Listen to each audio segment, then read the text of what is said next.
കോട്ടയം മാടപ്പള്ളി സഹകരണ ബാങ്ക് തെരഞ്ഞെടുപ്പിനെ ചൊല്ലി കോൺഗ്രസിൽ ഭിന്നത. മത്സരത്തിനായി യുഡിഎഫിന് 2 പാനൽ. നിലവിലെ മണ്ഡലം പ്രസിഡന്റിന്റെയും മുൻ മണ്ഡലം പ്രസിഡന്റിന്റെയും നേതൃത്വത്തിലുള്ള പാനലുകളാണ് പരസ്പരം ഏറ്റുമുട്ടുന്നത്.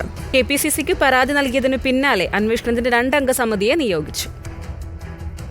40 വർഷക്കാലമായി UDF ഭരിക്കുന്ന മാടപ്പള്ളി സഹകരണ ബാങ്ക് തെരഞ്ഞെടുപ്പിലെ സ്ഥാനാർത്ഥി പാനലിനെ ചൊല്ലിയാണ് കോൺഗ്രസിലെ പൊട്ടിത്തെറി. അടുത്ത മാസം നടക്കാനിരിക്കുന്ന തെരഞ്ഞെടുപ്പിൽ UDFന്റെ 2 പാനലുകളാണ് പരസ്പരം ഏറ്റുമുട്ടുന്നത്. മാടപ്പള്ളി മണ്ഡലം കമ്മിറ്റി മുൻ പ്രസിഡന്റിന്റെ നേതൃത്വത്തിലാണ് ആദ്യ പാനൽ. നിലവിലെ മണ്ഡലം പ്രസിഡന്റ് ജിൻസൺ മാത്യുവിന്റെ നേതൃത്വത്തിൽ മറ്റൊരു പാനൽ. കേരള കോൺഗ്രസ് ജോസഫ് വിഭാഗത്തെ കൂടി ഉൾപ്പെടുത്തിയ ആദ്യ പാനലിന്റെ തെരഞ്ഞെടുപ്പ് കൺവെൻഷൻ ഉദ്ഘാടനം ചെയ്തത് കൊടിക്കുന്നിൽ സുരേഷാണ്. എന്നാൽ നിലവിലെ മണ്ഡലം പ്രസിഡന്റ് പോലും അറിയാതെ തയ്യാറാക്കിയ പാനൽ അംഗീകരിക്കില്ലെന്ന് കാണിച്ചാണ് മറ്റൊരു പാനൽ ഉണ്ടാക്കിയത്. മുസ്ലിം ലീഗ് RSP ഘടകകക്ഷികളും ഈ പാനലിലുണ്ട്. മുൻ മണ്ഡലം പ്രസിഡന്റ് ഉൾപ്പെടെയുള്ള ആളുകൾ ചേർന്ന് ഇങ്ങനൊരു പാനൽ ഇറക്കുമ്പോൾ മറ്റു ഘടകകക്ഷികളെയും അതുപോലെ തന്നെ കോൺഗ്രസ് പാർട്ടിയുടെ മുതിർന്ന ആളുകളെയും അത് ചർച്ച നടത്തി വേണം ഒരു സമ്പൂർണ്ണ പാനൽ ഇറക്കാൻ.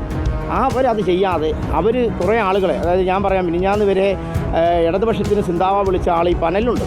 അതുപോലെ തന്നെ കോൺഗ്രസിൻ്റെ പ്രാഥമിക മെമ്പർഷിപ്പ് പോലും ഇല്ലാത്ത ആളുകളാണ് അവരുടെ പാനലിൽ കടന്നുകൂടിക്കുന്നത്. ഇവിടുത്തെ ആളുകൾക്കറിയില്ല, ഇവിടുത്തെ കോൺഗ്രസ്സുകാർക്ക് അത് പാനലിലെ ആളുകളെ അറിയില്ല.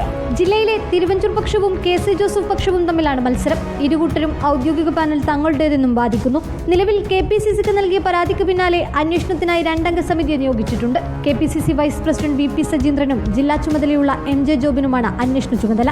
ഇതിന്റെ റിപ്പോർട്ടിന്റെ അടിസ്ഥാനത്തിലായിരിക്കും തുടർ നടപടി. റിപ്പോർട്ടർ, കോട്ടയം.